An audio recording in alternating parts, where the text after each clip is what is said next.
अग्निपथ का विरोध हो या किसी अन्य समस्या का विरोध या मांग हो, ऐसे में हमें अहिंसक आंदोलन नहीं करना चाहिए, आगजनी नहीं करना चाहिए, क्योंकि देश को होने वाले किसी भी प्रकार का नुकसान वो हमारा आपका अपना नुकसान है। लेकिन ऐसे हिंसक आंदोलन की स्थिति भी उत्पन्न नहीं होने देना चाहिए।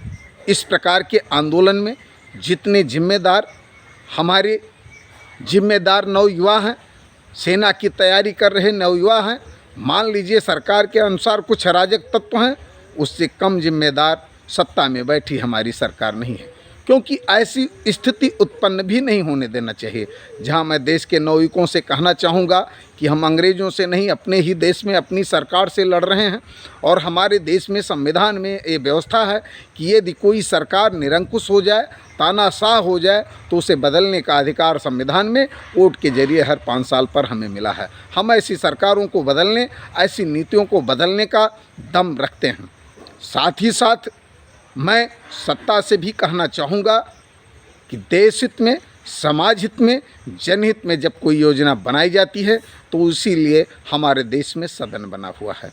क्यों प्रधानमंत्री जी चाहे अपनी माँ से मिलने जाएं या वो विदेश यात्रा पे हों, काशी की यात्रा पे हों, तो उनकी यात्रा का अग्रिम कार्यक्रम बनता है, अग्रिम जनता को सूचना होती है, और वो कब अपनी माँ से मिलने जा रहे हैं, कितना रुपया उनकी माँ उपहार दे रही हैं, वो दही खा रहे हैं या गुड़ खा रहे हैं, इसकी सूचना होती है। लेकिन किसान बिल हो या अग्निपथ की योजना हो, ऐसी योजनाएं अचानक बंद बोतल से निकल कर के कैसे आ जाती हैं?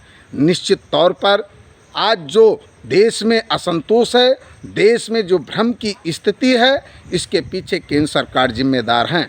ऐसी योजनाएं निश्चित तौर पर सदन के पटल में आनी चाहिए, वहां पर विचार विमर्श होना चाहिए। देश को पहले से ही ऐसे योजनाओं को लेकर के हमें तैयार और सहमत करना चाहिए, और यदि उस समय सदन का चलना संभव ना हो और योजना को तत्काल लागू करना जरूरी हो, तो ऐसी स्थिति में हमें सर्वदलीय बैठक करके उस पर आम सहमति बनाने का प्रयास करना चाहिए। निश्चित तौर पर केंद्र सरकार का अचानक इतने बड़े मुद्दों पर योजना को प्रस्तुत करना ये उचित नहीं है, और सरकार को भी चाहिए कोई नवयुवकों को आमंत्रित करें वार्ता के लिए। पहली चीज़ तो 4 साल की योजना नहीं होनी चाहिए, इसका लाख लाभ गिनाया जाए, लेकिन ये लाभ समझ के परे है। निश्चित तौर पर इस देश के नवयुवकों से वार्ता होनी चाहिए। आप 4 साल का प्रशिक्षण करा सकते हैं, जिस तरीके से स्नातक का कोर्स चलता है, जिस तरीके से लोग 2 साल का बीएड एमएड करते हैं, जिस तरीके से लोग एनसीसी करते हैं।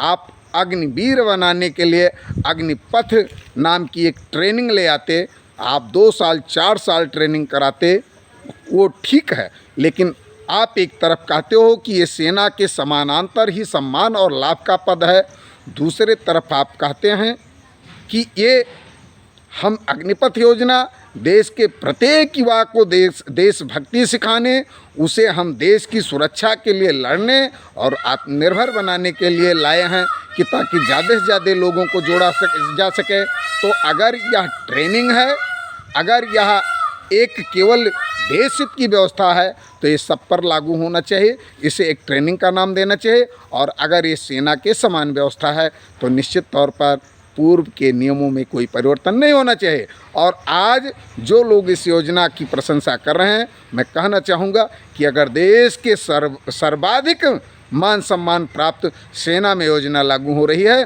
तो कल को ये देश के हर विभाग में योजना लागू होगी।